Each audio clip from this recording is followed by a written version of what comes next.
We got chairs. I'm making my coffee. I'm live, Vito. You're on. Right by your tongue. Where is it? Oh. We're live? We're live. We're live on Paul's. We got a huge... 3, 2, 1. Live. We got 3 cameras live, almost. 2. Greg is probably live from his car right now. Is Greg live from his car? Can we get confirmation that Greg is live from his car? We need Facebook open. Huge episode today, folks, on the Friday wrap-up. We have Cecilia, a real estate lawyer. We have Eric playing a live performance. It's going to be a crazy episode. I was talking to Cecilia, asking if she knew what she signed up for, and she has no idea. No idea. Paul, welcome to the show. Thank you, sir. Good day, everyone. Good day. Happy Friday. Yeah, Greg is on his way. Oh, he's literally... Greg, we're watching Greg. He's live right now in his car, driving here from getting his tires changed, which is pretty hilarious. 10 and 2, Greg. 10 and 2. Amazing. Mustard, between the mustard and the mayo, Greg. Stay between the mustard and the mayo. Yeah, so we do have a really exciting show. We have our first live musician, which is something new that we're bringing to the wrap-up. We thought we'd get crazy and just wild on Friday, have some fun. Cecilia is here. She's an amazing real estate lawyer based out of Blackburn, Hamlet. Not amazing, exceptional. I don't know what other adjectives can we use here. Phenomenal. Dave's going to be joining us soon. Greg's on his way, as we said. And obviously, first and foremost, we want to say thank you to BFF, our title sponsor. Every week they give away dinner for 2 at their Dalhousie location. For anyone that's watching, all you have to do is just tag 2 BFFs, tag 2 friends in the comments of any of the live feeds, and you'll automatically be entered into a draw. And I know Matt was disappointed with the excitement of the draw last week. So you want to have a drum roll? Like, what are you looking for here? So we have the winner right here of 2 free meals at BFF from Dalhousie. Yeah, can I get a drum roll, please? This is it. One name. This is for all the beef. Tag 2 friends. Here we go. You didn't eat in your mouth at BFF. Who is it? Kevin and Angela Hartley. Woohoo! All right. We'll reach out to you guys. And Angela Hartley. I don't think they're on my list. I'm not sure whose list that's on, but congratulations, guys. That's awesome. So we'll get in touch with you, and we'll make sure that you get your gift cards. You guys can go enjoy some burgers and fries. Tag 2 friends. So here we are. We want to talk today about moving day. So there's a lot of misconceptions in the market, a lot of failed expectations, I guess. And we wanted to bring in Cecilia. She handles all real estate law. She does a lot of closings. And obviously we work together. Real estate lawyers and obviously mortgage agents, we're always kind of talking, we're always chatting. Both are intricate parts to the process. So we thought it'd be good to bring her in as an expert guest and have her talk about some of the ups and downs, what to expect on closing day. And yeah, we'll go from there. Maybe you want to introduce yourself, tell people what you do, who you work with. Okay. So my name is Cecilia, and I'm a lawyer at Lapierre Law Office. We're tight-knit. We're 3 lawyers that used to be legal assistants, so we totally get the whole file prep. We hear from clients and things that they don't want to tell their lawyers. And now, as lawyers, we hear what they tell their lawyers as well. So it's definitely a unique thing, but like you said, we're supposed to work together. The better your team is, the better your closing is. So, For sure. Yeah. We were having a bit of a debate before we came on here about the actual closing process and when you should be buying and selling. A lot of people, I don't know if we might as well just hop right into it. For us, I don't know, Dave, maybe if you want to, I just don't want to talk the whole time, I don't want to take over here. Maybe if you want to explain from the broker side, like what to expect in closing when we kind of are done our due diligence as far as getting everything signed, when we hand it off to back to the lender, and what the steps are there. Yeah, so during the process of buying a home or getting financing, there's conditions on the purchase and there's conditions on financing. So conditions on a purchase is your home inspection, getting financing, getting your lining up your insurance, etc. before you waive those conditions of that purchase. And then the financing conditions are separate from that. So that's where we're collecting proof of down payment, your letters of employment or proof of income, that sort of thing. And somebody's ringing. Somebody wants their burgers. Somebody wants those burger burgers. delivery. Does that go back to live? Wait, does it Uber go back Eats. to live? Yeah, it'll keep going. So during that process of us collecting all those documents, we're going through. We're collecting everything from your lawyer information, your void check, your proof of down payment, as I said, etc. And we work with you until all of those conditions are satisfied and your lawyer's what's called instructed. So instructed means that the lender has sent documents to the lawyer so that they know what's needed, who the bank is in order to close that transaction. We work with your lawyer as well all the way up to closing day to make sure that there's no issues, or if there are anything that bumps in the road along the way, that we can work with your lawyer on closing day or leading up to it to kind of get over those hurdles. And just to touch on that, those documents, down payment, income, it's very important to get yourself organized. If you're buying with a friend or with your family or by yourself, it's very important to have that proper communication with your mortgage advisor and making sure you're providing the accurate documents, because when those instructions get sent to the lawyer and the lawyer sends the information back to the bank and there's any kind of discrepancy in what you've told the mortgage agent on your application and with what's matching up with your documents, and if there's any kind of discrepancy, it's going to cause headaches. So it's pretty important to kind of gather, collect, and organize. The biggest issue is always employment. Yeah. Where you work, what Why you do. is it such a problem? I mean, I got a letter of employment, I got a pay stub. What's the problem? There's a form that the lawyer fills out that they have to indicate where you work and what your position is, and if that doesn't match up with what you've told the mortgage broker, what's on your letter of employment, those conflict and those can cause an issue on closing day. Just from that alone, and it causes headaches on the back end for us to rectify that. So just ensuring that what you indicate as your position on your letter of employment and indicate to us is the exact same that you indicate to your lawyer as well. We're gonna get we should get a jargon button on the table, just like whenever someone hits a. So instructions is a bit of a jargony term, but it's exactly that, right? Like we're basically the lender, the bank, whoever we place the mortgage with, is instructing the lawyer on what they need to do next. So maybe, I don't know if you want to say, like, from that point when you're instructed, what's next for you? What do you do with the clients? Kind of what's your process? Well, ideally, I actually get the documents that you guys get. So it's really great when you're working with a broker that you know, because then the brokers know you and they're like, yeah, you're working with so-and-so. Here's a scanned copy of the mortgage application, their FOA check, all of that stuff.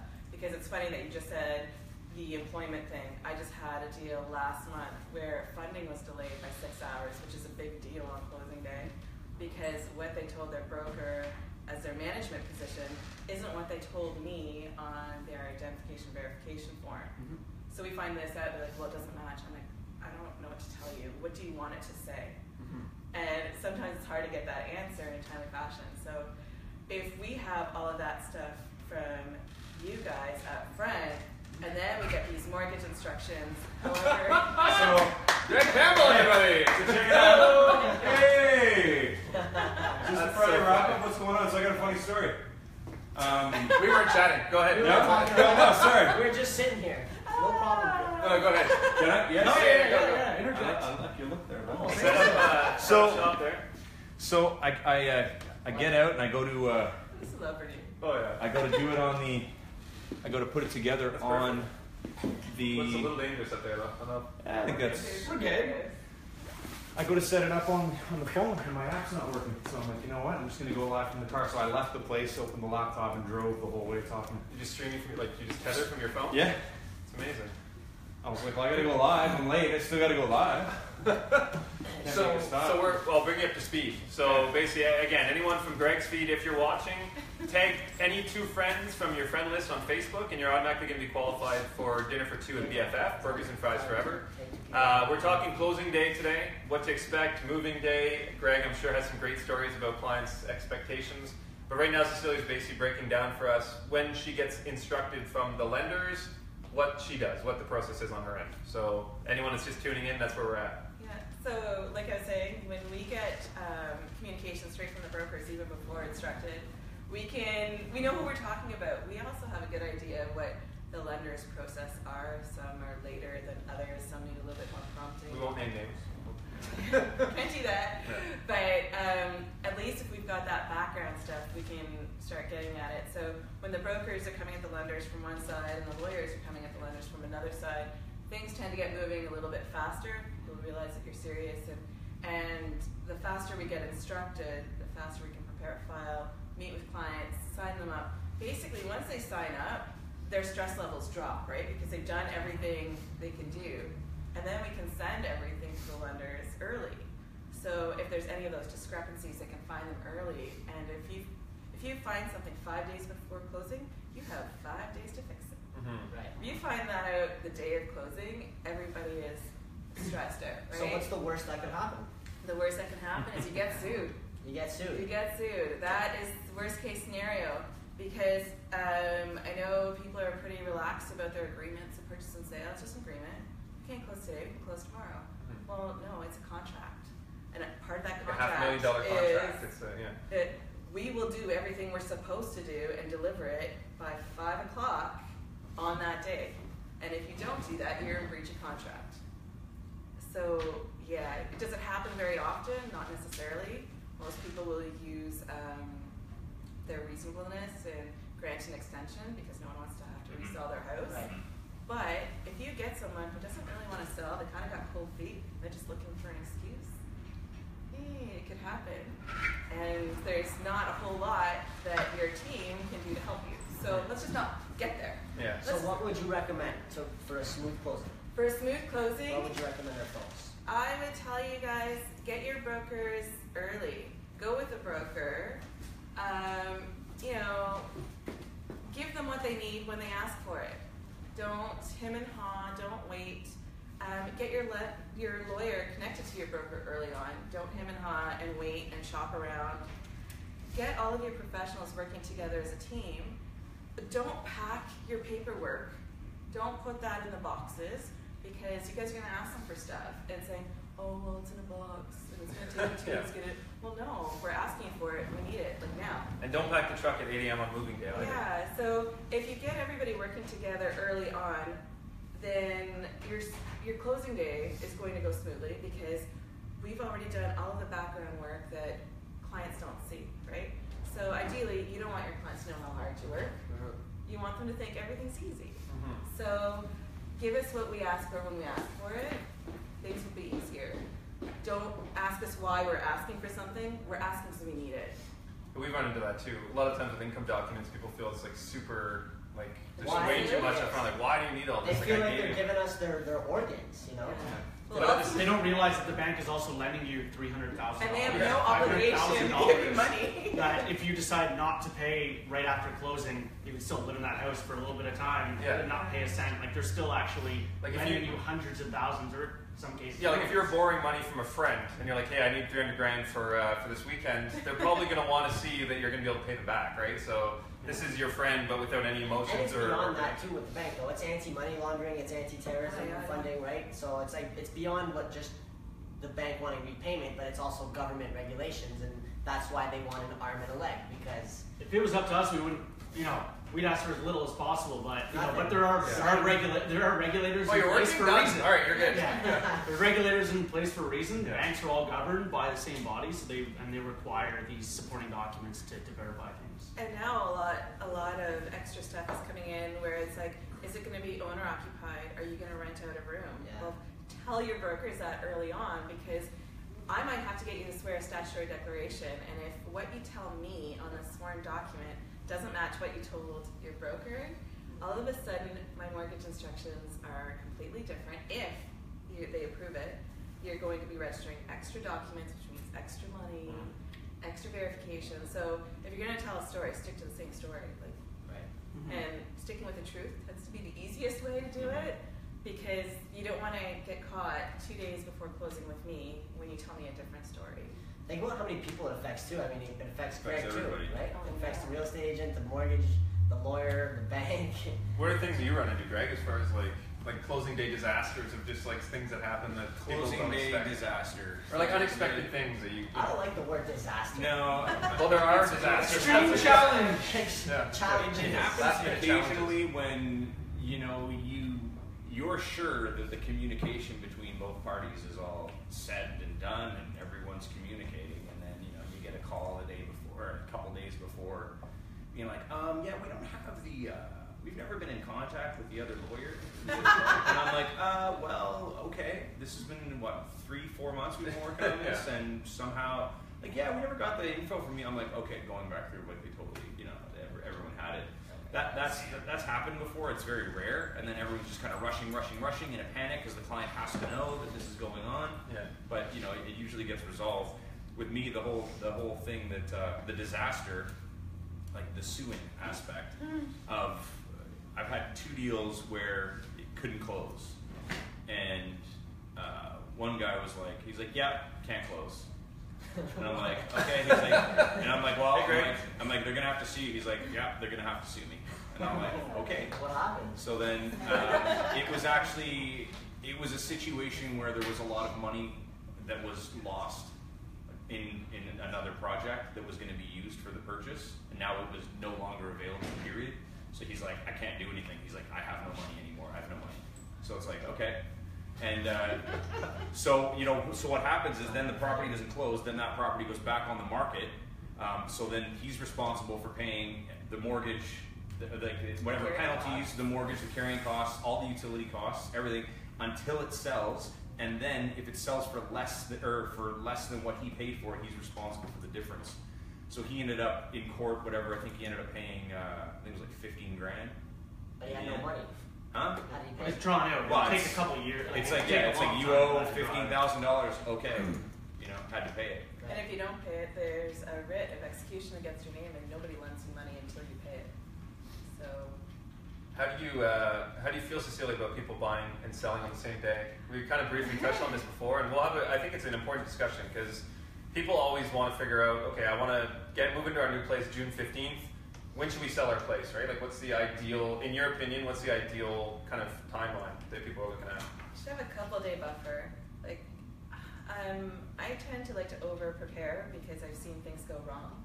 And the worst thing is when things go wrong, people are stressed out to the max. And that takes a toll financially, but it also takes a toll on their health, right? So it's really not worth a couple $100 for interest or additional fees or whatever. If you're buying and selling on the same day, it can be done. I would totally say get bridge financing because those are 2 separate contracts. Talking about? Yeah. Okay. Get this thing called a bridge loan. Get extra money, borrow from the bank. But it can help you because your sale is one contract. You have to do this based on your sale. Your purchase is another contract. The 2 aren't dependent on the other. They are separate obligations. So you got to kind of think, I need to be able to do this one by itself independently. I need to be able to do this one by itself independently. If you don't know how to do that, you call your broker, you call your real estate agent, you call your lawyer, you get everybody talking, and they will explain it to you. And it's great. Sometimes some lenders don't like the idea of bridge financing when you're closing on the same day. So then you should buy the day before and sell the day later. Whatever. So let's talk about bridge financing. Dave, I feel like, or Matt, if you guys want to explain, I guess, what bridge financing is, because again, it's kind of a jargony term, but what bridge financing is for existing homeowners and how it benefits them when it comes to closing. Yeah. Bridge financing. You sell your home and you're expecting the cash from the sale as your down payment for the next purchase. But if your next purchase closes before the sale, well, you're dependent on that money for your to buy the house. So bridge financing is the bank that approves you for your mortgage for your purchase. They're going to lend you your down payment money based on the sale. Until you sell it. Until you sell. So then on the day of sale, that you're not going to get your proceeds. It's going to go to the bank. It's going to pay off that loan that they lent you in order to buy your home 5 days earlier, 3 days earlier, or whatever. So that would be, in short, what the bridge financing term means. The only way you can get bridge financing, it's imperative to know that you can only get it if you have a firm sale agreement in place. Right. If your house is listed on the market, that doesn't count because it's not sold. So keep that in mind when you're trying to sell a house or you bought a house and trying to sell it and hoping that it closes in time. You cannot get bridge financing without that sale in place. And the total, and what's, maybe explain to people what the total amount of time you can between the buy and sell is, right? Because there's only a certain gap. Like, you can't have it for a year. Like, it's not like something else. Every bank has a different policy. Typically 30 to 60 days is where most banks will fall in for where they'll allow a bridge, and it's usually anywhere from $250 to $5 or $250 to $500 for the cost of setting up the bridge with the bank, and it's usually around prime plus like 2 to 4%. So and you pay per day. So if it's 5 days, you pay for that 5 days of interest. It's not like a big walking fee. So if you sold your home and your home's not going to sell till September, but you want to buy in June, that's your classic example. That if to paint a picture, you know. So you need your money in June, but you're not going to sell your house until September. So the bank lends you that money until you sell your home. Basically, that's the concept here. So The other option is if you don't want to do the whole bridge financing, then you sell first, get your money in hand, and you're kind of homeless for a couple days, and then you buy. So either way, there's costs involved, right? You're either staying to put your stuff in a storage pod for a couple of days. Living in a van down by the river. Yeah. It's a lot better Saturday than- Live fans, no? Oh my god. and sometimes you don't have control over that because Don't. you're on the hunt with Greg looking for homes, and maybe that's that home you love. Well, the seller has their own guidelines of when they need to get rid of that house, so you have to kind of, you know, be on the same term in terms of the closing date on the purchase. But then for the sale, I mean, you want to get your full asking price, and maybe the buyer that wants to give you that money can't move into your house until, you know, another date, you know. So there's a lot of moving parts in that transaction, and you And know, that's also the importance of having a power team per se. Like if you have, let's say, a realtor, a lawyer, and the mortgage agent all working together, then everyone is in the loop. Everyone knows what's happening, and these sorts of things don't happen, right? It's when you have the mortgage agent doesn't talk to the lawyer. They don't even, you know, they know what the lawyer's name is, but that's it. That's the only communication they have.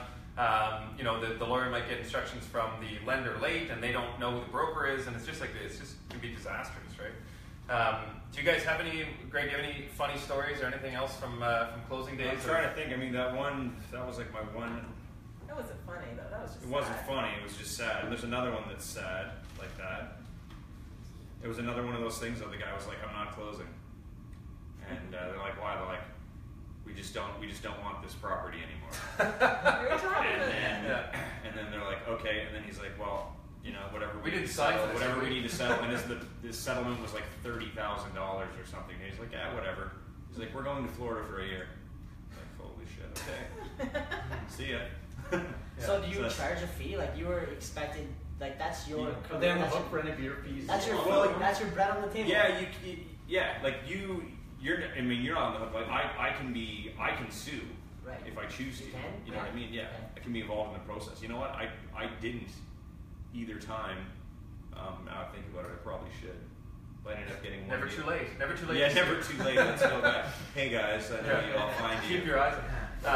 Yeah, it's true though. I mean, for us too, like all of us, really, we do all of our work up front, right? So we're only compensated if transactions actually happen. So that's why, I mean, for us too, it's imperative that we try to make it as smooth as possible so that there isn't hiccups that cause those sorts of things. Because, I mean, I don't think anyone likes working for free, but I mean, when you're expecting something to go through and you find out that day, I know, and then that it's not happening. Yeah. But I mean, closing stuff like, you know, moving day. You know, your clients go to move into their new house, and the people are still in the house Right. moving stuff, right? Yeah. Total disaster. Like that happened to some friends of mine last week.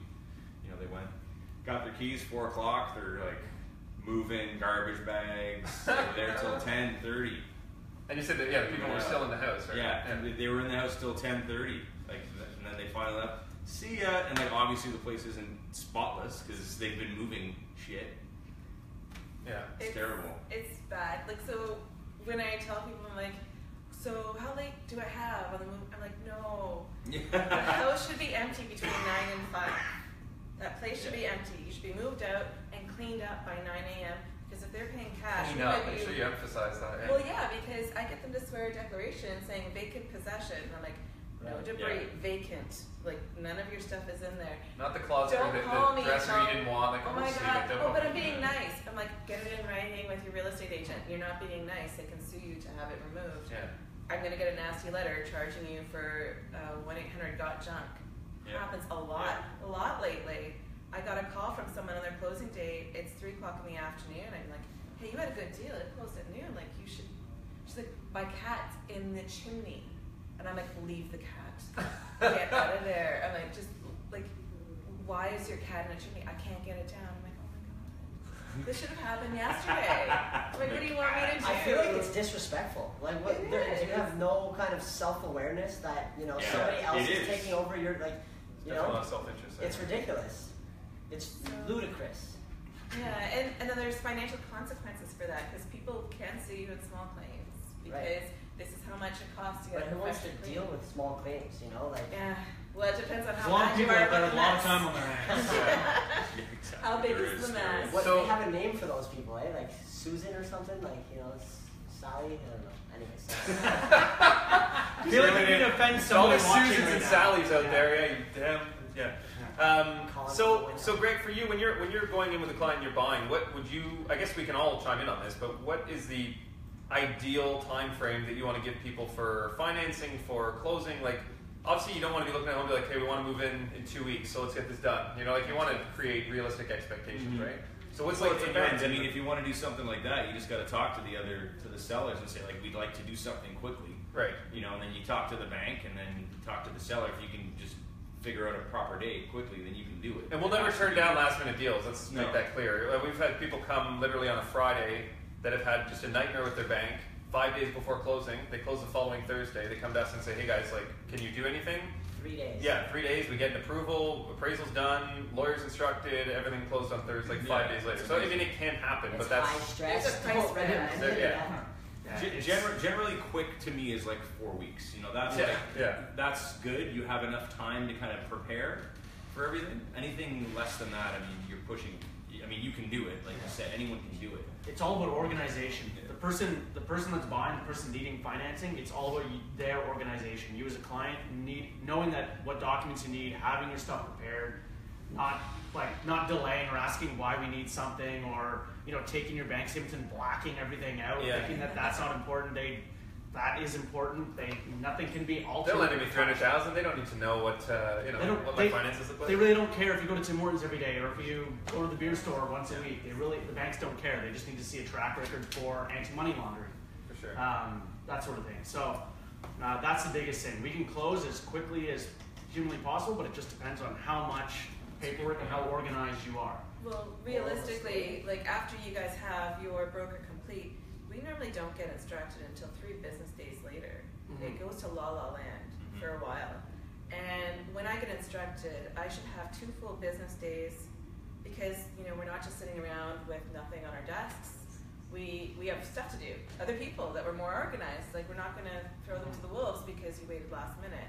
So we should have 2 full business days to do everything that's on that list and meet with you to sign. And that's the other problem is people are like, oh, well, I can't get off work, or can you make it here, can you make it there? It's like, you know what, you're in a rush. You come when I ask you to come. Like, if you wanted more flexible times, then you should have given us more time. That's some things that they don't think about. So, yes, quick closings can happen, but you have to be very accommodating as a person and give everybody what they want when they want it and come in when they want it. You got to do that. Otherwise, you're Can't always get what you No. want. At the end of the day, get your realtor, your lawyer, and your mortgage professionals working together. For as sure. a synergy, right? So I think we're going to wrap it up soon.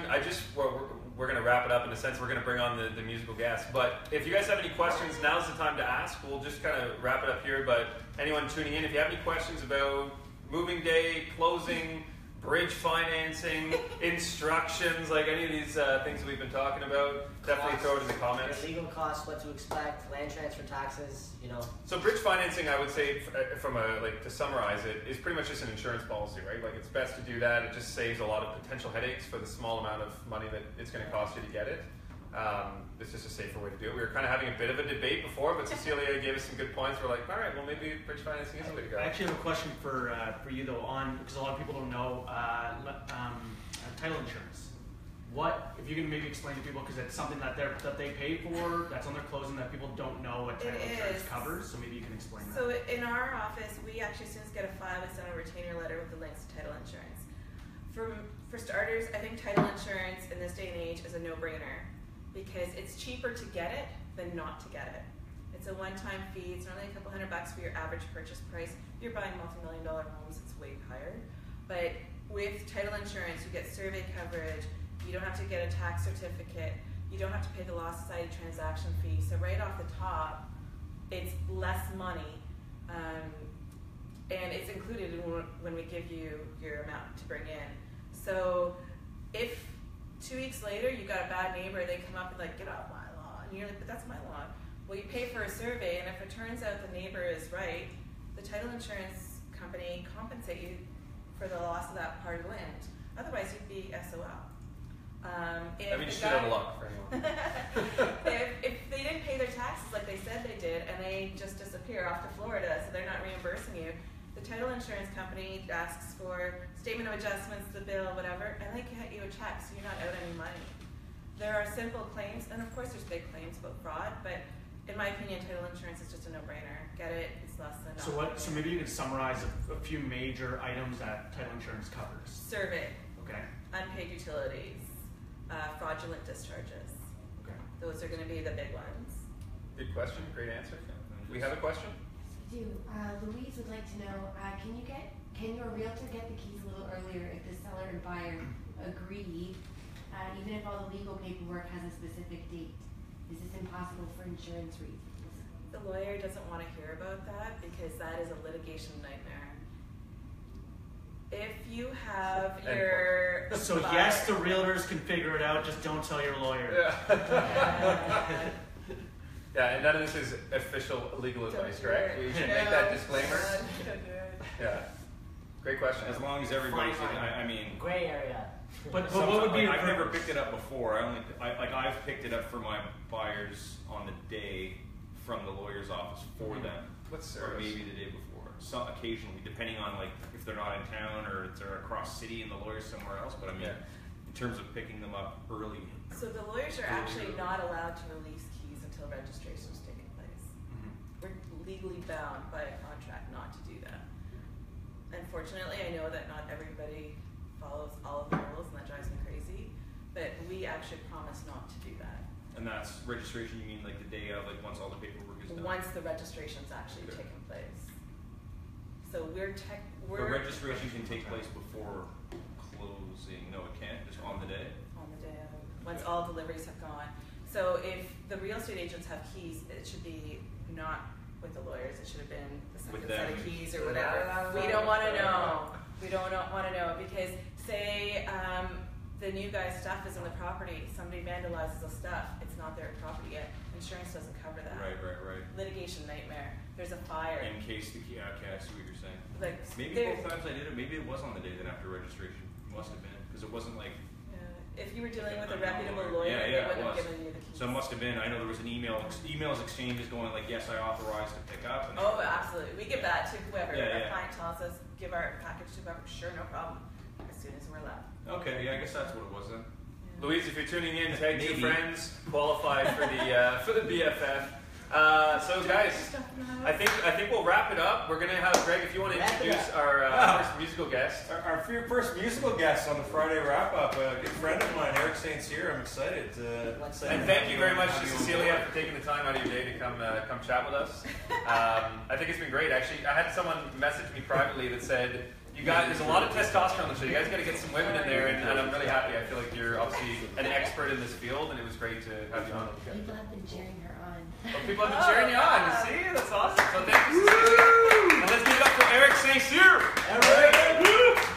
And next week we're going to be, it's Good Friday, so we're not going to be doing a wrap-up next week. But in 2 weeks, we're going to have another guest in, another Right. musician. The winners are probably from your feed. Yeah. They- Oh yeah, the winner. The winners, Greg. You want to let Eric play, and then we'll choose the Kevin winners. and You want to do Angela. that? We did the winner already. Oh, you did the winner. Yeah. This is for my feed. More likely Those are from the yours. winners. So guys, remember, tag any two friends over the next 24 hours, and you'll qualify for... Oh, you want me to say it on my Yeah. feed? Or just hold it. I don't Say it need on to. Do I need to? Why do Yeah, I need to? yours. Why do I have this? Do you know these people? No, I don't. I don't know these people. Oh, Let's not worry about it. Let's not worry about it. Eric St. Cyr! So funny. Thanks for having me, guys. It's hilarious.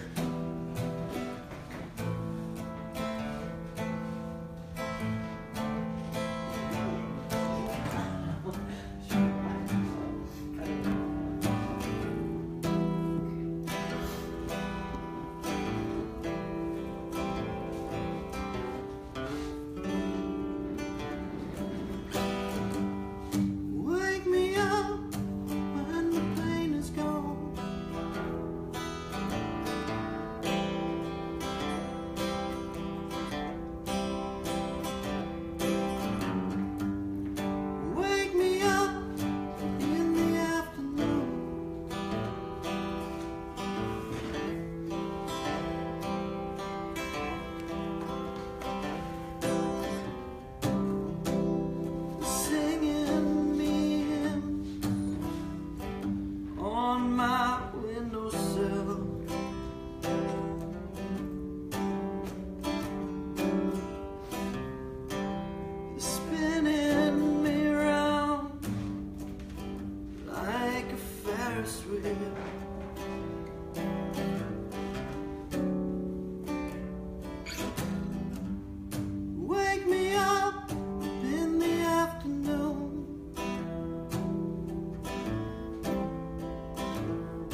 was called Wake Me Up.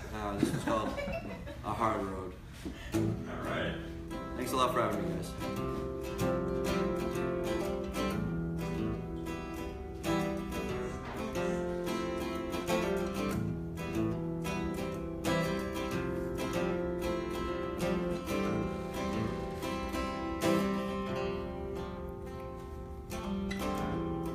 Leave me when I tell you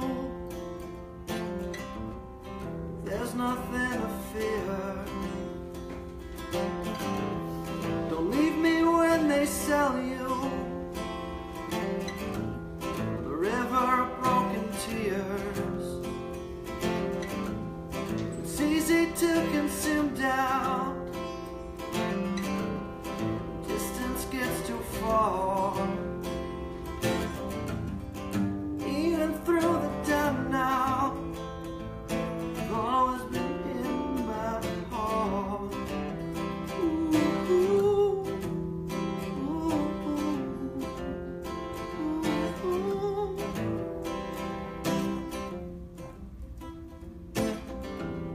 The story starts with heartache, with others and each other. Nothing was a mistake. You'll always be my lover. The face I see when night falls, no matter where you are.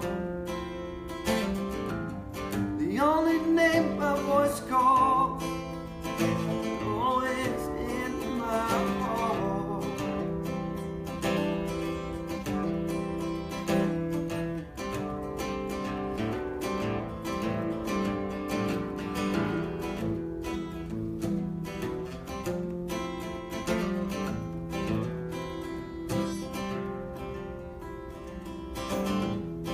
Turn my world upside down.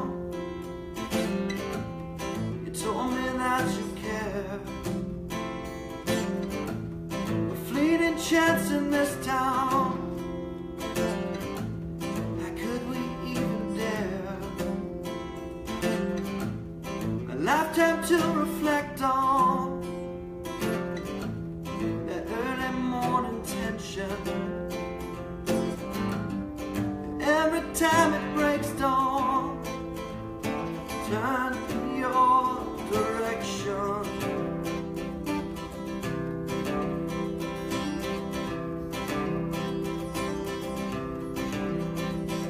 It's a hard road and a hard head, and your soft eyes in this old bed. It's a hard road and a long path, with my thick skin in the aftermath. It's a hard road, but we see light, and we fight for what we feel is right. It's a hard road, but we'll make it. With soft eyes, we can take it.